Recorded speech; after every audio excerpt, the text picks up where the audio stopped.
Hello guys, welcome back to another FIFA 21 video. Today going to be 4-3-2-1 custom tactics. Probably one of the most underrated, under the radar, sort of broken formations in FIFA 21. It is so good now after the patch. It wasn't as good when the game first came out, but in the later stages of the game, it's been so much more effective, especially the left forward, right forwards.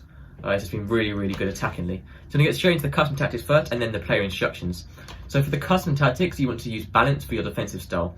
Press after possession loss is personally my own favourite, but a lot of people do prefer balance. It's up to you whether you do want to go with balance or press after possession loss. Personally, I think balance better. Some people use balanced. It's just up to you. Personally, I think press after possession loss is better though. So press after possession loss pretty much just makes it sort of like team press is permanently on. So your team are going to press much harder for about 7 seconds before just going back to normal. It does say that it will affect player fatigue, but post-patch it's done much less affecting. When the game came out, it really did take a lot of fatigue out of the players. But now it barely changes them at all, barely changes any difference, especially when now most people have much better players on the game, where they have much more stamina. It doesn't really make much difference at all. So I would recommend press after possession loss. If you don't feel comfortable using that, go with balance, but otherwise do use this. So anyway, for the width, keep on 5 just to keep the wide shape. And then the depth, personally 4 to 6 is the best to defend with. So 4 if you're less comfortable defending, 6 if you're more comfortable defending, and 5 if you're sort of in the middle. Personally, I think 5 is the best to go with. For the defensive style, you want to use balanced.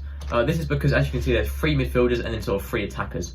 So you want to get the ball to those midfielders, hold on to the ball, wait for a gap, and then get it through to those midfielders. So that works really well, to those strikers, sorry. That works really well with balance. So the width, you want to put 6 just to get the left forward and right forward and also the midfielders out a little bit wider, not much difference, but only a little bit wider. Helps attackingly, it's much better.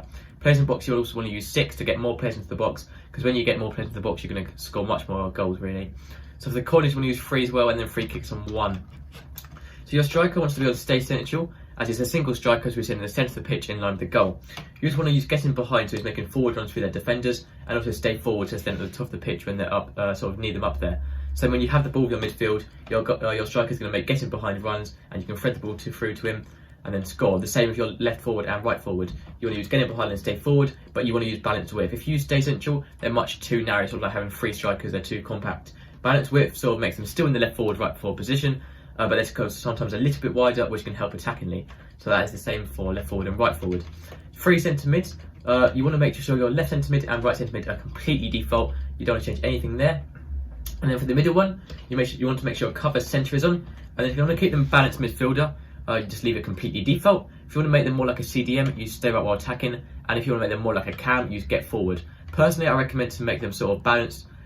Get forward is just too much attack, because you already have quite a lot of attacking support on this formation. It's very attacking formation, so get forward is just too much. So I do recommend stay while attacking if you're less comfortable defending, or just balanced attack for most people.